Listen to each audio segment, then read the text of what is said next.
Hey everybody, Sean from Media Assault here, back again with another movie review. It's been a while since I've done one, so I figured I would get one online. I finally found some free time to actually sit down and watch a movie, which is unusual lately, so I wanted to take advantage of this opportunity to bring you a review of Bait, another shark attack movie from 2012. And this was directed by, the guy's name is Kimball Rendell. And he is probably more well known for being behind the camera as a second unit director for films like The Matrix Reloaded, Matrix Revolutions, I, Robot, Ghost Rider. So more than likely you have a film in your library that he has been a second unit director on if you're a fan of my channel. However, he is not real well known as a director, a main director of films. He did one other film called Cut from 2000, and he's got a few other projects in the works, but Bait is his most recent release. It's actually theatrical release right now, I believe, in Australia, where the film was made. It's an Australian-Singapore co-production. The story is kind of interesting. It's not particularly original. It's something like this has been done before, according to another review that I saw online of Bait. There's a movie called Malibu Shark Attack, I believe, that has a very similar premise. And I read a book back, I believe, in the early 90s, and I can't recall the title of it, that also had a similar premise. But what is that premise? There is a tsunami that causes a flood of an Australian coastal town, and this tsunami floods a grocery store, and the customers there and all the dramatics involved, interplay between all of these customers, is disrupted when a 12-foot great white shark swims into the grocery store because of the flood. A highly unlikely scenario, but the premise behind Bait. This features a lot of actors who were probably more well known to younger people than they are to me. I can't recall any of the actors' names by just hearing them.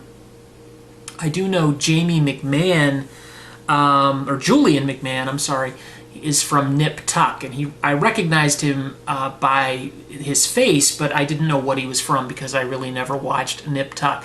And I looked up the bios for some of the other people, and so you've got a real diverse cross-section of types of people here. You've got a guy who played a Power Ranger, you've got the lead from Step Up 3D, Julian McMahon from Nip Tuck, just a really bizarre, I think there's a guy from Twilight Eclipse in this film as well. Just kind of a bizarre mix of sort of second-tier actors, I guess. This is a B movie all the way. And like I said, the premise isn't particularly original, but it is interesting. It does provide sort of something you haven't seen a lot of, but it's unfortunately still not very good. The special effects are kind of a mixed bag as well, because you've got this shark, this 12-foot great white shark that looks fantastic in some scenes, mostly the animatronic scenes. It looks like a lot of care and detail and work went into these practical animatronic sharks. And then you've got CGI that looks better than your typical sci-fi channel CGI movie type movie stuff, but it's still not very good. And unfortunately, the two don't match. The CGI shark doesn't look like the animatronic shark, so it looks like you've got multiple sharks. And by multiple, I mean like 4 or 5 different types of sharks. You've got sort of a larger, fat one, and a skinny one with a skinny head, and then a really, really long one. They just don't really match up very well, at least the way it's presented in the film, which is kind of a disappointment. But really, you could do worse for a shark film. There have been plenty of shark movies or killer shark movies that have been a lot worse than this. Shark Night, for example, which was a total bomb, bust, piece of crap as far as I'm concerned. That's probably the worst shark movie that I've seen, at least that I can remember. Red Water is not particularly great. Deep Blue Sea is a little better than this one. Of course, Jaws is a classic. That's obviously going to be the benchmark for your shark films.